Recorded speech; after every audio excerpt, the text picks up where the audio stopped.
Welcome to the deep dive. Today we're tackling a story that's almost hard to believe. We're going into this frozen fortress of survival on the Eastern Front, a place called Cholm. Yeah, Cholm. It's really a shortcut, if you will, to understanding one of the most intense, brutal pockets of World War II. We're talking about 105 days of relentless siege. From January 18th right through to early June 1942. Just this small group of German soldiers completely surrounded, isolated in the middle of a Russian winter. And you really need to grasp the why Cholm mattered so much. It's deep in the Oblast Novgorod. Right. But it wasn't just some village. No, it was vital, a key traffic hub. Exactly. You had the Lovat River crossing there. And crucially, it sat on the only reliable north-south road connection between Staraya Russa and Toropets. Everything else around it, mostly swamp, especially once the thaw hit. So holding Cholm was absolutely non-negotiable for the German 16th Army, for their whole Army Group North's logistics. Lose that, and the supply line is cut. Precisely. And the encirclement itself, well, that came out of the huge Soviet counteroffensive after the Battle of Moscow. Specifically, the Toropets-Cholmer operation that kicked off in early January 42. They aimed to just roll up the German flank. And Cholm became the first time really on the Eastern Front where German troops got properly cut off and besieged for a long, long time. This wasn't just holding out for a few days. No, this set a precedent, a really grim one, you could say. It showed encirclement and survival under siege was possible, which, well, had massive implications later. So our mission today in this deep dive is to get inside that pocket, understand the chaos, the sheer logistical nightmare of trying to supply it, and what it actually took, human-wise, to endure those 105 days, right up to the very end. Okay, so the start of the siege itself is interesting. It wasn't like a massive Red Army tank assault initially. No, it began with something maybe even more shocking for the defenders, a partisan attack. It's exactly. On the morning of January 18th, 1942, a really significant force, maybe 800, possibly up to 1,000 Soviet partisans. And they weren't just irregulars. They had some organized support under a Lieutenant Colonel Vasiliev. And they hit hard, primarily from the west. Yeah, which is key because the Germans thought the west side was relatively secure, less fortified. So it was a total surprise. The German War Diary entry for that day is almost comically understated, just strong partisan attack against Cholm. But the impact was immediate. The German troops on the edge were just overrun. Push back fast. Yeah, they were forced to pull back into the center of the town, making strong points out of whatever solid buildings they could find. Specifically, the main church and, ironically, the old GPU prison after the Soviet secret police building. Grim choices. But the partisans didn't hold the whole town. No, they couldn't sustain it. They pushed the Germans back, caused chaos, but apparently ran low on ammo and didn't have the heavy support needed to completely root them out. So they withdrew later that day. Giving the Germans just a moment to breathe before the main event. Before the Red Army arrived in force. And the German command knew instantly how bad this was. General Major Theodor Scherer, he commanded the 281st Security Division, had a lot of anti-partisan experience, actually. He flew in on the night of the 19th. And he takes command, forms Kampfgruppe Scherer. That's right, Battle Group Scherer. Yeah. But you have to understand what this battle group actually was. Not exactly an elite panzer division, I take it. Far from it. Initially, maybe 3,500 men, but it was a total mix. You had 3 companies from Police Reserve Battalion 65, we'll come back to them, bits of infantry units, supply guys, rear services people, a real hodgepodge. And apparently by the end of the siege, fragments from something like 60 different German formations were trapped in there. How do you even command that? Through sheer force of will, probably. Yeah. Scherer imposed rigid control immediately because he had to. There was no time for anything else. The Soviet Third Shock Army was closing in. And by January 22nd. Fully sealed. Cholm was cut off. And the first major crisis hits almost right away. They lose the western part of the town, including that vital Lovat Bridge, by the 21st. So they're trapped. And their main crossing point is gone. Exactly. And the pressure is just immense. Imagine your ammo dumps are being overrun. Your command post is practically on the front line. It's desperate. Which led to that big Soviet tank attack on the 23rd. Yeah, the Soviets threw in the 146th Tank Battalion. They had 11 T-60 light tanks leading the charge, mostly against the eastern side. Interestingly, they also had a couple of T-34s with them. The T-34s, their best tanks at the time. But they didn't use them in that attack. Apparently not. The T-60s went in, but the T-34s were held back. It was one of those historical footnotes. Why would they do that? Were they saving them? Worried about losing them in street fighting? Could be. maybe inexperienced crews, maybe they thought the T-60s were enough against what looked like crumbling defenses. The Soviets were still rebuilding their tank forces in early 42, remember? T-34s were precious. So how did the Germans stop the T-60s? They barely had any anti-tank guns at this point. Pure improvisation and raw courage, basically. They threw up street barricades, used the few mines they had only 6 mentioned, and relied on infantry using concentrated explosive charges, literally placing them on the tanks by hand. Point-blank stuff. Unbelievable. That close. Just stopping tanks with demolition charges. It shows how desperate they were and how close they came to collapsing right at the start. Which is why High Command tried to break through immediately, right? With Kampfgruppe Scherer. Yes, elements of the 218th Infantry Division, they launched a relief attempt pretty quickly. And they actually made it. For a bit. They did. On January 26th, Ackermann's force managed to punch a small corridor through the Soviet lines, just a narrow gap. A window. And some help got in. Some crucial help. Around 200 infantry reinforcements, mainly from Machine Gun Battalion 10, and critically, a few assault guns managed to get into the pocket on the 27th. These were disciplined troops, and they have retake the small airfield, briefly. But the window slammed shut fast. Almost immediately. The Red Army reacted, closed the gap, reinforced the ring. By January 27th, 28th, Cholm was totally, definitively cut off again.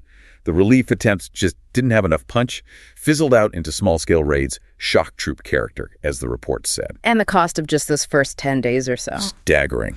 German records show about 30 officers, 250 NCOs, and around 1,000 enlisted men killed or wounded by January 28th. That's nearly 1,300 casualties out of maybe 3,500 defenders initially. Almost a third of the force gone in under 2 weeks. So the pocket is sealed. The fighting continues, but now it's a different kind of battle. It's against the Red Army, yes, but also against the elements and starvation. Absolutely. Let's talk about the cold first, because the numbers are just mind-numbing. We're talking February 1942. Temperatures hitting minus 40 degrees Celsius. Even colder, down to minus 46 Celsius, reportedly. That's about minus 50 Fahrenheit. It's hard to even conceive. Metal sticks to bare skin instantly. Weapons freeze solid. Frostbite wasn't a risk, it was a certainty. And they didn't have proper winter gear initially. Not nearly enough. They were relying on whatever could eventually be flown in.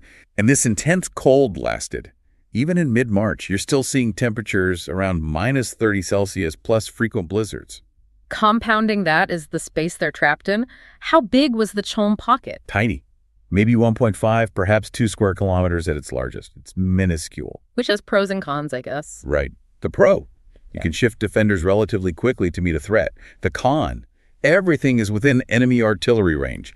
Your command post, your aid stations, your sleeping quarters. Nowhere is safe. Constant bombardment. So any Soviet breakthrough isn't just losing ground. It could shatter the whole defense instantly. Exactly. Which brings us to the lifeline, the air supply. This is where Cholm becomes a sort of grim preview of Stalingrad. Entirely dependent on the Luftwaffe from early February onwards. Initially, they tried the obvious thing. Landing, Do-52 transport planes. They had a small airfield inside the pocket. How small are we talking? Barely an airstrip. Maybe 200 meters by 500 meters. Very rough. And the Soviets knew it was the key. So they targeted it heavily. Absolutely. There was apparently a Lieutenant Podkovirkin commanding Soviet artillery units specifically tasked with hitting that field. They had guns zeroed in. And the losses mounted quickly. Disastrously fast. On February 3rd alone, 3 Ju-52s were destroyed just sitting on the ground after landing. By February 9th, the losses were so bad, maybe 5 out of 7 planes lost in just a few attempts, they had to stop landings altogether. It was suicide for the pilots and crews. So if landing is out, what's left? Dropping supplies. Dropping supplies and using gliders. They shifted to using Heinkel and 111 bombers to drop supply canisters. They called them V-bombs or supply bombs. And they started using gliders in a big way. This was the first time for some of those gliders, wasn't it? Yeah, Cholm saw the first operational use of the big Gotha-Go 242 gliders on the Eastern Front. These could carry about 21 soldiers or, more importantly, 4 tons of cargo. They also used the smaller DFS 230s. Vital for bringing in heavy stuff like ammunition or maybe replacement weapons. Exactly. Things you couldn't just parachute in easily. Anti-tank guns, artillery pieces, heavy machine guns. But dropping supplies, that's not exactly precise, is it? Especially into a tiny 2 square kilometer zone under fire. No, it was incredibly inefficient and dangerous. Many of those V-bombs missed. They landed in the Lovett River, which was frozen, or worse, directly into Soviet lines. Meaning the defenders had to go out and get them? Yes. They had to organize patrols, mostly at night, sneaking out under enemy fire just to retrieve their own supplies. Yeah. Imagine risking lives to grab a canister of bread or bullets that landed 100 meters the wrong way. And the weather played havoc, too. Constantly. Bad weather, especially the snowstorms in March, grounded the planes frequently. Days might go by with no resupply flights getting through, and sometimes the impact of the drop would damage the contents. Munitions could even explode on landing. What was the cost in aircraft for this whole operation? The final tally is shocking. The Luftwaffe lost 55 planes, confirmed destroyed just applying Cholm. That's 27 Ju-52s from the early attempts and 28 He-111 bombers doing the drops. And that doesn't even count the gliders, many of which were damaged or destroyed on landing. 55 planes and their crews, just to keep this one tiny pocket alive. So with that fragile air bridge constantly under threat, the situation inside the pocket just got worse and worse, especially regarding food. Yeah, the rations you mentioned, by April, down to 300 grams of bread a day, that's nothing. It's starvation rations, especially for men doing heavy labor, fighting in extreme cold. They ate everything else. It's draft animals. All consumed. Horses mostly. Except for the very last 50. There were explicit orders to preserve those final horses. Not for food, but for work. For essential work only. Towing the few artillery pieces they had left, and critically, helping to move the gliders after they landed to clear the strip or get them unloaded quickly. That tells you everything, the value of a cannon or a glider load versus the immediate hunger. And the living conditions, just squalor, essentially. Utterly dire. Everyone's soldiers, the few trapped civilians crammed into basements, any dugout they could scratch from the frozen earth. Hygiene was impossible. Which leads to disease? Inevitably. Typhus broke out and spread like wildfire. By early April, estimates are around 400 cases. And remember, air evacuation of the sick and wounded had stopped back in early February. So if you got sick, you were stuck there, fighting typhus while the shells rained down. Right. And this constant drain from combat, from frostbite, from disease just devastated their fighting strength. So bad did it get? By mid-March, you see reports of units that should have been 300 strong down to maybe 160 men fit for duty. Overall, the sick and wounded eventually made up something like 2/3 of the entire garrison. 2/3? How do you even maintain a defensive line? You don't, not properly. This is where it gets incredibly bleak. The lightly wounded, those who could maybe still stand or shoot, were kept with their units in those filthy cellars. But then they formed these reserve groups. Made up entirely of the wounded. Men who were injured but deemed capable of holding a rifle were organized into emergency reserves to be thrown into the line during major attacks. That's the absolute bottom of the barrel. There was nobody else left. It's hard to fathom. Just pure desperation. It is, though it's worth noting, from the Soviet perspective, Cholm wasn't their absolute top priority at this exact moment. Because of the bigger Demjansk pocket nearby? Exactly. Demyansk had 6 whole German divisions trapped, a much larger strategic prize. So the Soviet forces besieging Cholm often had fewer heavy weapons, tanks, and resources than they might have otherwise. This probably forced them into more infantry-heavy attacks, which, ironically, might have given the outnumbered Cholm defenders a slightly better chance than facing constant, overwhelming armored assaults. Okay, but within this picture of endurance against the odds, there's a darker element we need to address based on the source material. The presence of Police Reserve Battalion 65. This unit was part of the original garrison, and its record before Cholm. It's troubling. It's more than troubling. The sources confirm this specific police battalion had a documented history of involvement in mass killings of civilians and prisoners of war elsewhere on the Eastern Front. They were implicated in thousands of deaths before they even got to Cholm. And did that conduct carry over into the siege itself? Tragically, yes. There's a documented incident within the pocket of the murder and public hanging of a young woman, probably around 18 years old. Hanged? For what? Her reported crime was saying something like, "Many German mothers will weep," just expressing despair or perhaps what was seen as defeatism. The execution was carried out, and the records point fingers at specific officers within the battalion. So you have this narrative of almost superhuman resilience, holding out against incredible odds. And right alongside it, within the same pocket, you have documented atrocities being committed by some of the very units hailed as heroes.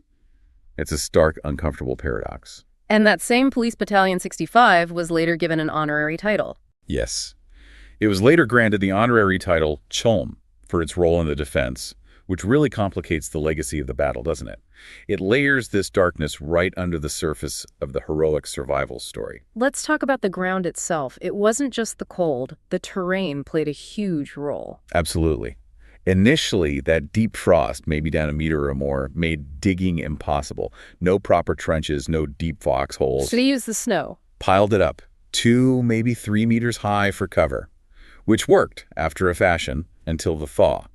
But it also meant they couldn't bury their dead properly. The bodies piled up, frozen, a grim reality for morale and hygiene. And then comes the thaw, the Rasputitsa, late March, early April. And everything changes. Suddenly, all that snow cover melts away, leaving positions exposed. And the rivers, like the Lovat, become impassable torrents choked with ice flows. It actually fragmented their already tiny defensive perimeter. Movement inside the pocket became even harder. A nightmare scenario, exposed and harder to reinforce weak spots. And the Soviets knew it. They saw the opportunity. This is when they really ramped up the pressure again. Launching major attacks in early to mid-April. Big ones. Now with more artillery support, more tanks involved, they sensed the defenders were weakened and vulnerable, and they made gains. Pushing into the northern parts of the city? Yes, they captured the northern and northeastern sections. The fighting in April was incredibly bloody. The Germans lost another 500 men, killed and wounded just in those few weeks. The pocket was shrinking. You can feel the desperation mounting. Didn't General Scherer send frantic requests for help around this time? He'd been sending them for a while. Back in mid-February, he basically said he couldn't hold on without immediate reinforcements, specifically asking for paratroopers. Did they ever consider sending them? There was a plan, apparently, to fly in a whole battalion from an Air Force field regiment using Ju-52s. But given the horrific losses those planes took earlier, and just the sheer difficulty of landing a cohesive unit under fire, it never happened. They were on their own. But they weren't totally cut off technologically, were they? They still had radio contact. Oh yes, crucial contact. They were relying heavily on air support called in from outside the pocket. Stuka dive bombers, primarily. Coordinated from the ground, inside Cholm. Exactly. Radio teams in the pocket were directing the airstrikes, bringing them in dangerously close sometimes, but providing vital fire support against Soviet attacks. And they were directing artillery, too, from the relief forces miles away. That, too. The main German lines were still about 12 kilometers away, but artillery batteries there could fire in support of Cholm, guided by forward observers inside the pocket. Maintaining those communication lines under constant shelling must have been incredibly difficult. The wires cut, radios damaged. It speaks to how vital that link was.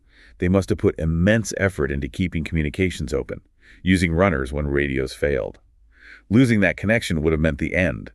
But even with that outside help, by late April, they were clearly at the absolute breaking point. So the situation is critical.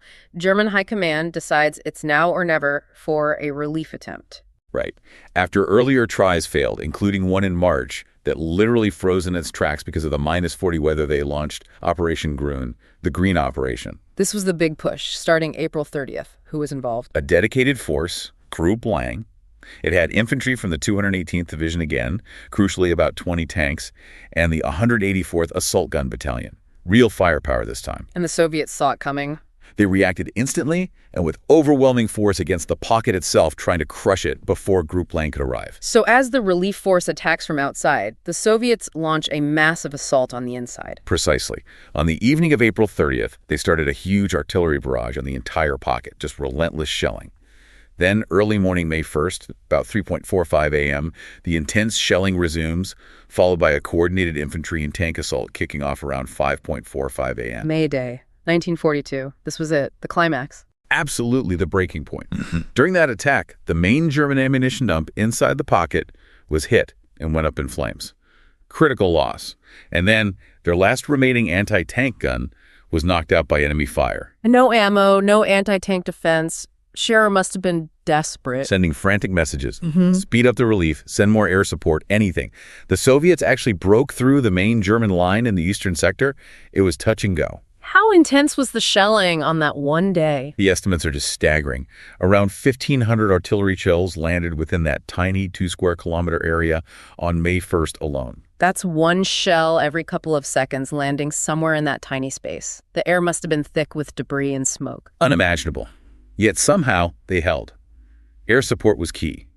Stukas started arriving almost hourly, directed by the ground teams. And then there was this incredible moment. The glider. Yes. In the midst of this absolute crisis, with tanks breaking through, they managed to fly in a replacement anti-tank gun, a pack gun by glider.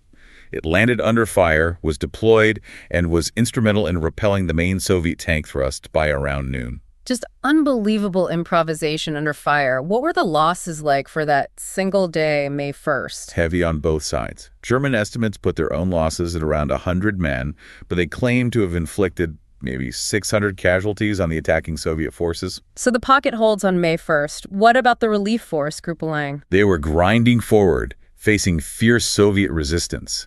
They reported knocking out 13 Soviet tanks on May 3rd alone, slowly, painstakingly closing the distance. Until finally, May 5th. May 5th, 6 in the morning, a small shock troop from Gruppe Lang, led by a Lieutenant Baron von Hohenhausen, using assault guns for cover, physically broke through the last Soviet positions and made contact with the Cholm defenders. The link-up. After 105 days. They immediately got a phone line working, first contact with the outside world in months. The first full German battalion marched in later that afternoon around 4:25 p.m. The siege was technically broken. Technically. But the fighting wasn't over. Not by a long shot. The Soviets still held parts of the town. It took until May 18th to clear the southeastern sector, and incredibly, the northeastern part wasn't fully secured until June 8th, 1942. It's June 8th, exactly 105 days after the first partisan attack. Wow. The final cost for the Germans inside the pocket, about 1,550 killed, 2,200 wounded. Out of that initial force and minimal reinforcements, that's a casualty rate of around 60%. The camp group basically ceased to exist. And Soviet losses. Much harder to confirm, as always, but estimates generally range from 20,000 to possibly 25,000 killed and wounded in repeated assaults on the pocket, a huge number. But the legacy of Cholm, it extends far beyond the battle itself, doesn't it? It does, and in a really tragic way. You see, the success of the defense, and particularly the success of the air supply, however costly and inefficient it really was, became a major propaganda point for the Nazis. The heroic struggle, the Cholm shield decoration. Exactly. It created this powerful narrative. We can supply an encircled army from the air. And this belief, born from the small-scale, barely successful experience at Cholm, directly influenced the decision later that year at Stalingrad. Fatally so. The High Command, particularly Goering, pointed to Cholm as proof that the Luftwaffe could sustain the entire Sixth Army trapped in Stalingrad by air. They ignored the vast differences in scale, the lack of air superiority at Stalingrad, the sheer tonnage required. Cholm proved air supply was possible under extreme circumstances for a tiny force. Stalingrad proved it was impossible on a massive scale without total air dominance. The survival of Cholm, in a grim twist of fate, helped seal the doom of the Sixth Army. So, looking back at Cholm, it's undeniably a story of incredible human endurance.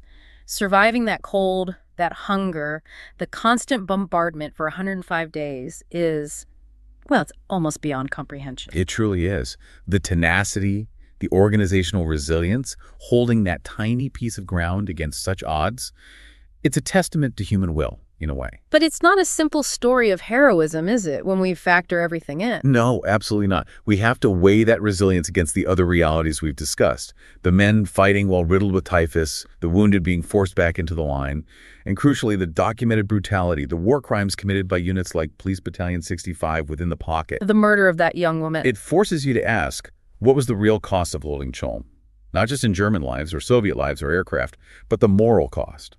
Survival came at a very, very high price, ethically as well as physically. And strategically, it became this powerful, misleading lesson, a tactical victory that inspired a catastrophic strategic blunder months later. Exactly. The wrong lessons learned with devastating consequences. And finally, there's that point about the records themselves. Yes.